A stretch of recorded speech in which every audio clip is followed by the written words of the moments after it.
Representing the Connecticut Council on Freedom of Information.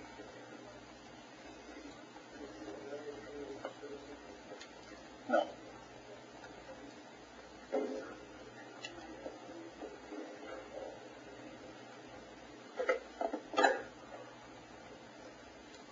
My name is Chris Powell. I'm here on behalf of the Connecticut Council on Freedom of Information. Commission members, thank you for the chance to be heard tonight, and thank you for your work on the Commission. I know it has been a lot of work because I have watched CTN's broadcasts of some of your meetings.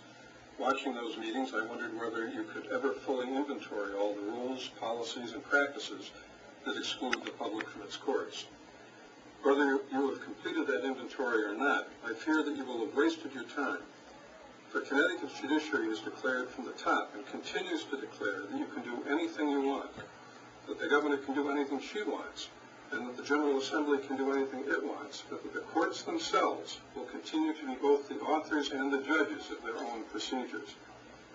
This is what Connecticut's courts call the constitutional principle of separation of powers, the principle by which the judiciary has separated the governor and the legislature from their power to legislate, the principle by which the judiciary has made itself a legislature. Commission members, the judicial rules you've been discussing are not the most important issue before you. The most important issue before you, the issue that has to be decided before any other issues can be decided, is not the rules at all. Rather, it is who makes the rules. If the judiciary is allowed to continue to legislate for itself, you will have wasted your time. For none of your recommendations will mean anything unless they serve to restore the constitutional authority of the General Assembly and the governor to legislate for the whole of government, including the judiciary. That is why the Connecticut Council on Freedom of Information urges you to begin your recommendations with a state constitutional amendment, reasserting the authority of the legislature and governor to make rules for the administration and openness of the courts. Yes, this should not be necessary. The state constitution already bestows this authority on the legislature and governor. That is, the Constitution says the powers and jurisdiction of the courts, quote, shall be defined by law, unquote. The Constitution also says, without qualification, quote, all courts shall be open, unquote. But the Constitution is not being followed, so something has to be done to let the courts know what the Constitution requires. A constitutional amendment to settle the matter is what the courts most fear and oppose, because it would be the end of their arbitrary and undemocratic power to legislate for themselves, and it would move all the issues your commission has been studying into the ordinary democratic domain, where they belong and where there always will be time to evaluate and decide them, unlike here in the work of your commission, whose mandate is necessarily too brief. Of course, a constitutional amendment takes time. In the interim, legislation can identify and demand redress for the worst violations of the constitutional requirement that all courts shall be open. Particularly, the Connecticut Council on Freedom of Information urges you to recommend legislation as follows: to require disclosure of all court case files, to require that all proceedings in juvenile court be open, to require that all proceedings in juvenile conventions be open, and that a record of all votes by judges there be kept and disclosed, to require all multi-member courts to deliberate in public. This most basic rule is good enough for the rest of the government. Why not for the courts as well? To require disclosure of judicial attendance records, and to guarantee the right of observers to take notes in court, a right that is being denied even now by the top administration of the Judicial Department. We don't want a little more openness in court as a matter of the Judicial Department's sufferance. The Judicial Department's sufferance is exactly what has mortified Connecticut and brought your commission into being. We want what the state constitution promises us as citizens. Completely open courts is a matter of right. Thank you. May I ask you a question, Mr. Powell? I'm a trial lawyer. I've been practicing under the rules for 40 years. And I understand what you said, and I understand it to mean that at least there's an assumption that the rules you're talking about can be improved upon. And my question is, why do you think, if you accept that as the premise, why do you think branches of government other than the judicial branch can improve on the rules that the judicial branch operates under? Constitution says so.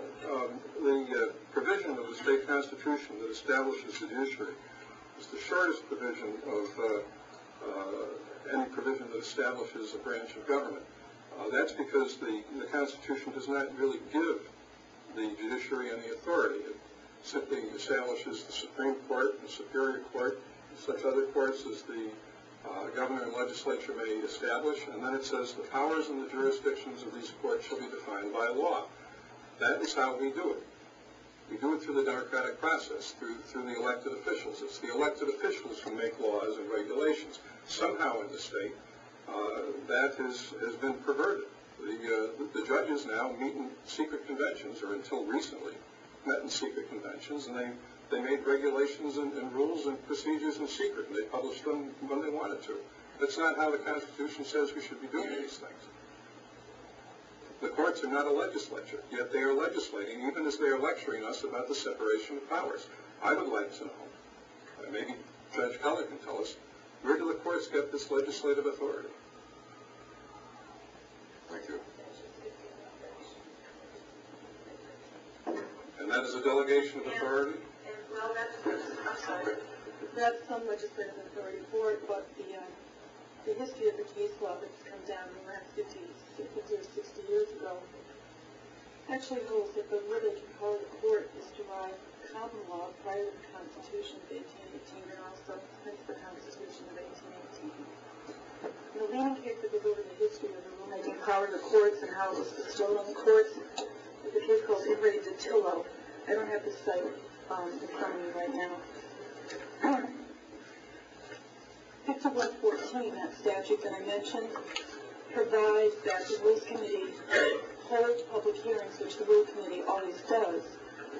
When it has rules that it's going to propose, I was a member of the Rules Committee for 6 or 7 years. There was always a public hearing before any vote is taken on the finalization of the rules. The public is allowed to sign up and speak, and that always took place in May at the Supreme Court building. So I don't think it's fair to say that we're operating in secret in making our rules. We're also required by statute to invite members of the legislature to a meeting with the members of the Rules Committee every year, and that was done annually as well, as long as I was a member, to talk about not only any proposed rules, but to talk about anything that the legislatures might have some concern about with respect to our procedures or rules. In addition, members of the public have always been permitted to submit proposals, both members of the bar and even members of the general public, and the Rules Committee never failed to consider them, and in many instances they are taken up and they actually do effectuate changes in the rules. So I don't think we've been as secret as some people think we have been in promulgating our rules of procedure. And yet Justice Borden said